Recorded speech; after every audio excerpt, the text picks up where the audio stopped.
जैसे ही आपकी सुबह की अलार्म तेज आवाज में बजती है, आप खुद से बुदबुदाते हैं, मैंने इसे इतनी जल्दी क्यों सेट किया। और दिन शुरू होने से पहले ही आपकी अंदर की आवाज बोल चुकी होती है। दांत ब्रश करते हुए आप सोचते हैं, मुझे बाल कटवाने चाहिए, या शायद नहीं। एक छोटा सा संदेह, एक हल्की सी हिचकिचाहट, लेकिन यह मायने रखता है। मुख्य दरवाजे से जल्दी जल्दी निकलते हुए आप अपनी चाबियों की ओर हाथ बढ़ाते हैं और महसूस करते हैं कि वे वहां नहीं हैं। झुंझलाकर आप चिल्लाते हैं, मैं कुछ भी सही नहीं कर सकता। और इस बार ये बात जितनी होनी चाहिए थी उससे ज्यादा भारी लगती है। इतने में आपको अपना पड़ोसी दिखाई देता है। सेल्फ टॉक क्या है? खुद से बात करते हुए पकड़े जाना शर्मिंदगी महसूस करा सकता है, और कुछ लोग इस व्यवहार को मानसिक अस्थिरता का संकेत भी मान लेते हैं। लेकिन मनोविज्ञान के दशकों के शोध बताते हैं कि खुद से बात करना पूरी तरह सामान्य है। दरअसल हम में से अधिकांश, अगर सभी नहीं, हर एक दिन किसी न किसी रूप में सेल्फ टॉक करते हैं, लगातार, चुपचाप, अपने आप। तो हम खुद से बात क्यों करते हैं, और क्या हम जो कहते हैं वो मायने रखता है? सेल्फ टॉक आपके दिमाग के अंदर चलने वाली उस कथा वाचन को कहते हैं जिसे कभी कभी आंतरिक वाणी कहा जाता है। ये मानसिक चित्रों या तथ्यों को याद करने से अलग है। विशेष रूप से मनोवैज्ञानिक सेल्फ टॉक को परिभाषित करते हैं उन शब्दों में व्यक्त विचारों के रूप में जो आप खुद की ओर या अपने जीवन के किसी पहलू की ओर निर्देशित करते हैं। इसमें व्यक्तिगत बातें शामिल हैं, जैसे मुझे अपनी फ्री थ्रो पर काम करना चाहिए।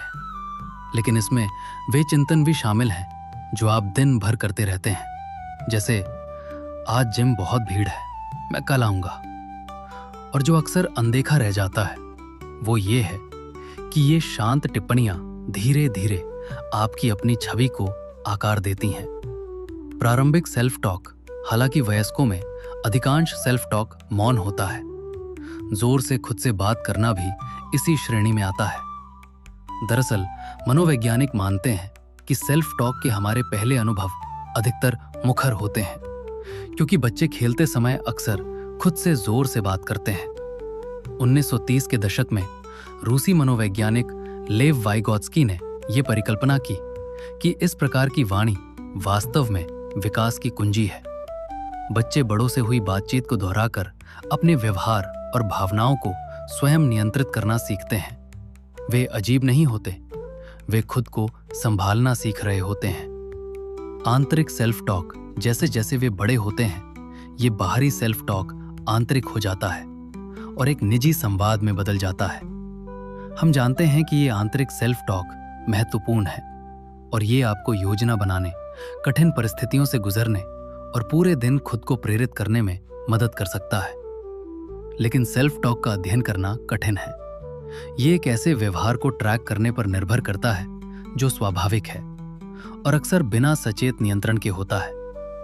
इसी कारण वैज्ञानिक अभी भी बुनियादी सवालों के जवाब खोज रहे हैं, जैसे कुछ लोग दूसरों की तुलना में अधिक सेल्फ टॉक क्यों करते हैं?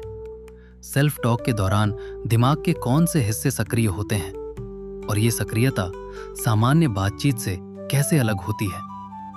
लेकिन जो हम जानते हैं वो ये है कि उस अंदरूनी आवाज का स्वर हमारी सोच से कहीं ज्यादा मायने रखता है। सेल्फ टॉक के लाभ। एक बात जो हम निश्चित रूप से जानते हैं वो ये है कि इन संवादों में आप जो कहते हैं उसका आपके दृष्टिकोण और प्रदर्शन पर वास्तविक प्रभाव पड़ सकता है।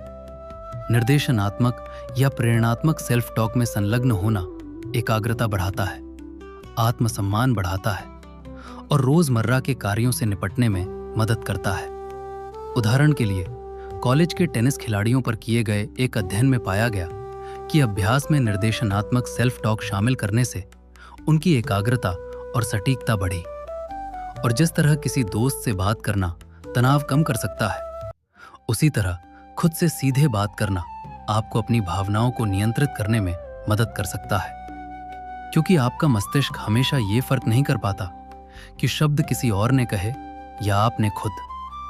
दूरी बनाकर किया गया self talk, distanced self talk तब होता है जब आप खुद से ऐसे बात करते हैं मानो किसी और से बातचीत कर रहे हों। तो मैं इस परीक्षा में कमाल करूंगा कहने के बजाय आप सोच सकते हैं, कैलेब, तुम इस परीक्षा के लिए तैयार हो। एक अध्ययन में पाया गया कि इस प्रकार का सेल्फ टॉक चिंता पैदा करने वाले कार्यों में तनाव कम करने में विशेष रूप से लाभकारी था, जैसे नए लोगों से मिलना या सार्वजनिक भाषण देना।